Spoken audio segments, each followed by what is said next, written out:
BNP এখন কঠিন চাপের মধ্যে পড়েছে। কি করবে তারা, এই ব্যাপারে তারা কোনো বক্তব্য দেয়নি। তবে তাদের যে ভেতরে অসন্তোষ, সেই অসন্তোষটা তারা চাপা রাখেনি, একেবারে খোলাখুলি সামনে এনেছে। যেমন মির্জা ফখরুল ইসলাম আলমগীর বলছেন, মন গড়া সংস্কার প্রস্তাব জাতির জীবনে দীর্ঘমেয়াদে অকল্যাণ ডেকে নিয়ে আসতে পারে। এখন মূল বিষয়টা হলো সাংবিধানিক আদেশ, যেই দাবি জামাত এবং এনসিপি করছে যে আদেশ জারি করতে হবে এবং তার আইনি ভিত্তি দিতে হবে। সাংবিধানিক আদেশ জারি করে তার ভিত্তিতে গণভোট, এই দুইটা আয়োজনই এক অর্থে বিএনপি বিরোধী। যেমন সাংবিধানিক আদেশ এই সরকারের আমলে বিফোর ইলেকশন, মানে বিএনপি মনে করে এটা অসাংবিধানিক। এই এখতিয়ার বর্তমান সরকারের নেই।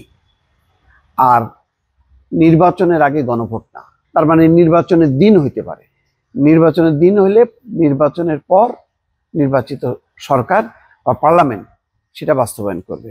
এখন কথা হলো যে এর বিপরীতে আজকের মধ্যেই আলটিমেটাম আছে জামাতের, যে সাংবিধানিক আদেশ জারি করতে হবে আজকের মধ্যেই, গতকাল রাত অথবা আজকের মধ্যে, এই সময়সীমা দেয়া আছে। সম্ভবত জামাতের এই যে সময়সীমা দিয়েছে জামাত সহ 8টি রাজনৈতিক দল, তার সাথে দ্বিমত নেই এনসিপিরও। এবং এনসিপি রীতিমতো এখন মানে খোঁচা দিচ্ছে বিএনপিকে যে আপনারা বিয়ের কাবিনে সই করছেন, হ্যাঁ, এখন কবুল বলবেন না কেন, বা কবুল বলছেন এখন সংসার করবেন না কেন। এই কথাগুলো কিন্তু এখন বলা শুরু করেছে, যেহেতু জুলাই জাতীয় সনদে স্বাক্ষর করেছে। এখন এই স্বাক্ষর করার পর তার ভিত্তিতে সাংবিধানিক আদেশ দিবে।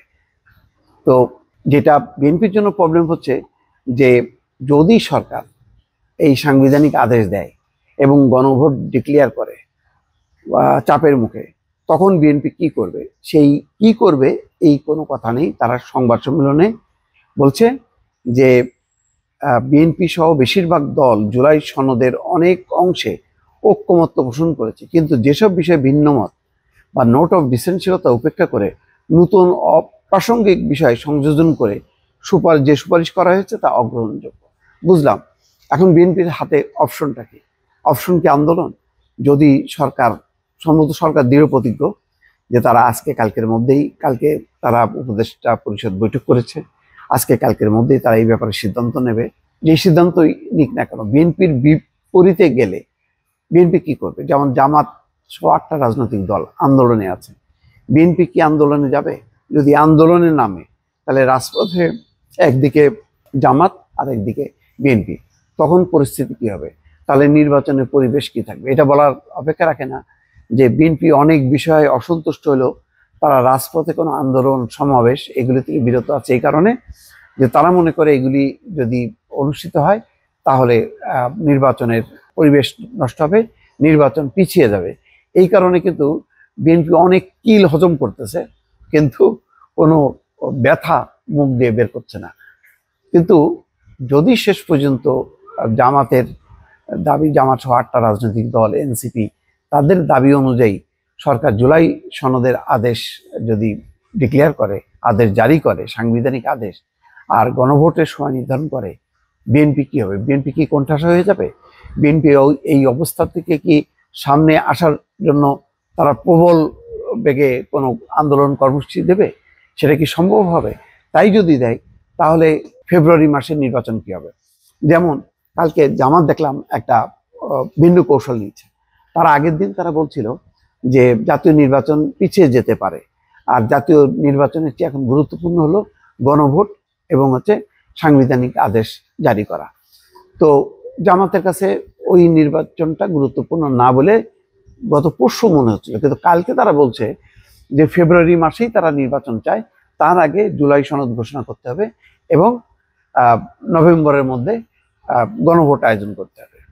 তাহলে ফেব্রুয়ারি মাসে নির্বাচন জামাত চায় না এটা বলা যাবে না, কিন্তু এখন ক্ষুব্ধ হয়ে যদি বিএনপি রাজপথে নামে তখন কি হবে?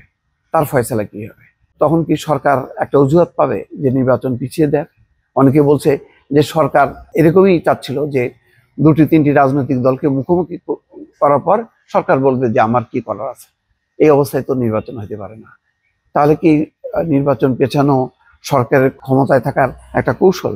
এই কৌশলের বিপরীতে বিএনপি এখনো পর্যন্ত, গতকালকে তারা ক্ষোভ প্রকাশ করেছে, হতাশা, বিক্ষুব্ধ সবকিছুই ভাষা প্রকাশ করেছে, কিন্তু তারা বলেনি যে যদি এর অন্যথায় হয় তাহলে তারা মানে আন্দোলনে যাবে। তারা এইটুকু বলেছে যে এর দায় যদি নির্বাচন পিছিয়ে যায় তাহলে এর দায় নিতে হবে ডক্টর মোহাম্মদ ইউনূসকে, কিন্তু একবারও কিন্তু আন্দোলনের কোনো হুঁশিয়ারি দেয়নি। দর্শক বুঝতে পারছেন, বিএনপি এখন বলা যায় যে একটা কঠিন চাপের মধ্যে আছে, একটা ফাটা বাঁশের মধ্যে পড়ছে, কিন্তু তারা এখন কি করবে, মানে কোনটা করলে ভালো হবে তারা ঠিক বুঝে উঠতে পারছে না। যেইভাবে জামাত এনসিপি হুঙ্কার দিচ্ছে তার বিপরীতে কিন্তু বিএনপি বিক্ষুব্ধ হলেও তারা কিন্তু মানে বিক্ষোভটা প্রকাশ করছে, কিন্তু আলটিমেটলি রাজনৈতিক কর্মসূচি নেওয়ার অবস্থানে তারা এই মুহূর্তে নেই। দর্শক।